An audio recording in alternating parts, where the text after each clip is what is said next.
Hey guys, in this video I'm going to show you how to fix Shopify error 404. If you find this video helpful, please consider to like this video and subscribe to my channel. In saying that, let's just jump straight into the video. So basically that 404 error appears when a page no longer exists or its URL has changed.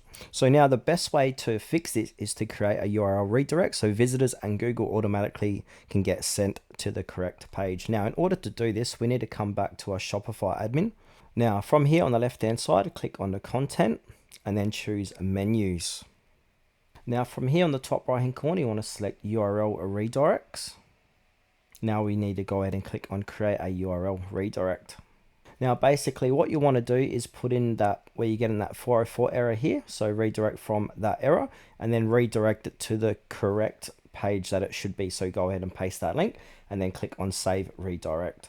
But before we do that, we need to make sure it's in the correct. So for example, it's going to look like this. So redirect from products old shirt. And if I want to go to say products new shirt, that's the new page. That's the old page. So do not put the HTTPS yourstore.com, just from products / yeah. And then simply go ahead and save the redirect and Shopify will immediately apply the redirect. And we can go ahead and taste it by pasting the old URL into your browser. It should now jump to the new page instead of showing that 404 error.